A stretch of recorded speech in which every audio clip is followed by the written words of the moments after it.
Cumprimentando os senadores e senadoras presentes no recinto deste plenário, bem como os que se encontram na casa, em seus gabinetes, também cumprimentando o presidente que dá por iniciados os trabalhos nesta tarde, senador Paim. Quero aqui saudar a todos os senhores, principalmente os telespectadores da TV Senado, os ouvintes da Rádio Senado e todos aqueles que nos acompanham nesse momento. Ao iniciar minha fala nesta sessão de hoje, quero inicialmente registrar que o dia de hoje é conhecido como o Dia Mundial de Combate à Corrupção. É o Dia Internacional de Combate à Corrupção. Corrupção que está presente, infelizmente, na vida do Brasil e na vida dos brasileiros, principalmente na administração pública do nosso país. Nós sabemos que a corrupção é um mal que prejudica a todos indistintamente. A corrupção, ela compromete e prejudica toda a transparência e toda a lisura nos negócios públicos. A corrupção faz com que as obras fiquem mais caras, faz com que os serviços públicos percam qualidade, faz com que as pessoas que deveriam se doar, deveriam se entregar na tarefa de prestar serviços, de atender a comunidade, de atender as pessoas, se vejam desmotivadas, porque enquanto um deseja prestar esse serviço com qualidade, este mesmo servidor vê ao seu lado outro servidor enriquecendo pela prática de atos e de ações que não são compatíveis com a honestidade, com a ética, com a moral e com os bons costumes. A corrupção, infelizmente, conforme a instituição chamada Transparência Internacional, colocou o Brasil como 69º país num ranking, numa classificação de 175 países que foram avaliados em 2014. Vejam, Vossas Excelências, nós somos o número 69 em 175, ou seja, estamos muito adiantados, estamos muito à frente de muitos países e estamos atrás de muitos outros. Na verdade, a corrupção no Brasil, ela é um processo endêmico, ela existe há muito tempo e conforme levantamento feito pela Fiesp, pela Federação das Indústrias do Estado de São Paulo, o Brasil perde todo ano 2,3% do seu PIB só com a prática da corrupção, que beneficia não só funcionários públicos, mas vai, inclusive, atender a interesses escusos e pessoais de pessoas da sociedade civil, a empresários que prestam serviços ao governo, mas também àqueles que têm atividades comerciais, que atuam em vários campos, porque a corrupção ela vai em todos os pontos, alcançando e atuando para fazer com que o coletivo seja prejudicado. Nós devemos considerar, senhor presidente, que em 2014 o PIB do Brasil calculado foi de 5,52 trilhões de reais. Se considerarmos esses 2,3% do PIB em corrupção, nós devemos considerar que só em 2014 a corrupção custou ao Brasil 127 bilhões de reais. Isso é 4,5 vezes o valor anual destinado ao Bolsa Família. É 8 vezes o valor destinado pelo Fundeb para a manutenção do ensino fundamental no país. E é 2 vezes o valor destinado à fase 2 do Minha Casa Minha Vida. Agora vejam, Vossas Excelências, a Transparência Internacional, a mesma instituição que classificou o Brasil em 69ª posição, e é bom destacar, a Dinamarca, ela é considerada o país mais honesto do mundo, em termos de atividades lícitas. Lá, a classificação de 0 a 100 alcança 92 pontos de atitudes e de atividades absolutamente transparentes e corretas. No Brasil, nós chegamos a 42 pontos, portanto, estamos abaixo da metade. Mas é preciso dizer que a Transparência Internacional abriu hoje uma votação pública de um projeto no mundo inteiro. Esse projeto chama-se Desmascare a Corrupção. E inscreveu 15 pessoas e entidades para serem votadas. Adivinhem, senhores senadores, senhora senadora, quais são as duas entidades do Brasil que estão inscritas dentre as 14?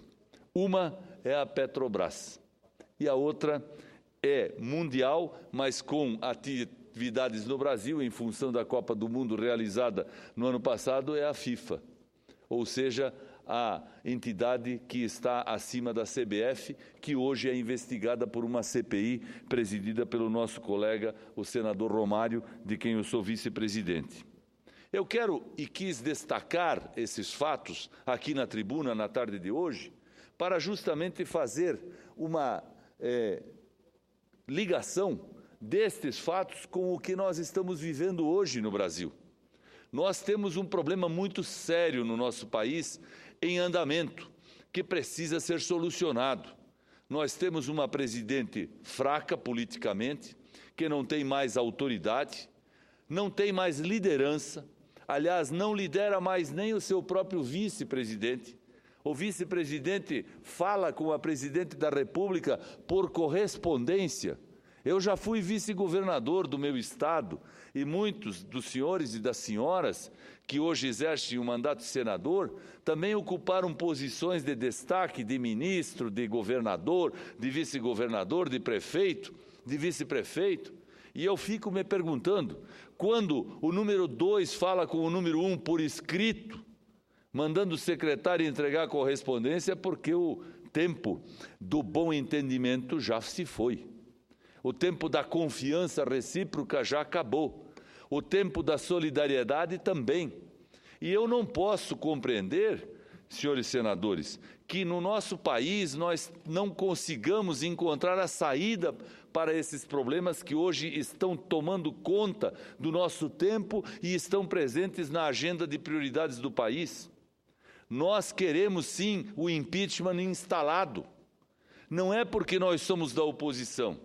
Não é porque eu sou de Santa Catarina, onde a presidente Dilma não conseguiu chegar a 30% dos votos na última eleição. Os catarinenses não votaram no PT.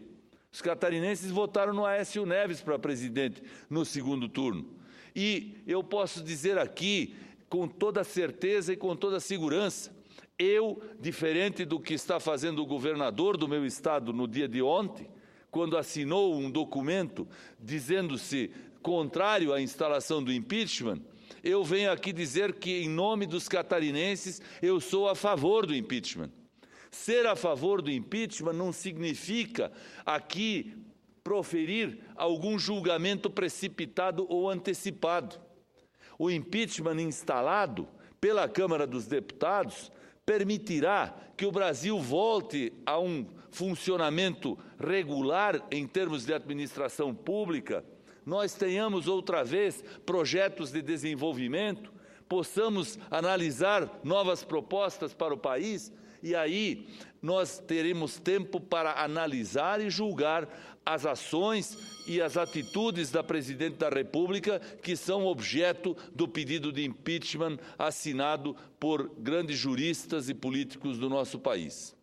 Ora, se este Senado tem responsabilidades como sei que tem e sabe muito bem exercê-las, e já o fez em momentos de grande dificuldade, muito difíceis para a vida do país, eu tenho certeza que saberá também se conduzir com isenção, com responsabilidade, com prudência, na hora em que nós tivermos que votar aqui e decidir a respeito do futuro do país no processo de impeachment.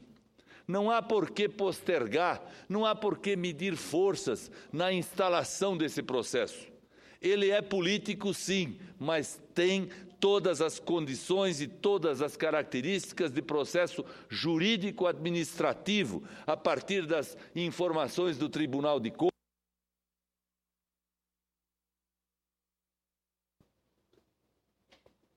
a partir do que prescreve e do que está consagrado na nossa Constituição e na nossa legislação, a partir daquilo que nós consideramos como experiência, como conhecimento, como, acima de tudo, vivência de todos os senadores e senadoras desta Casa.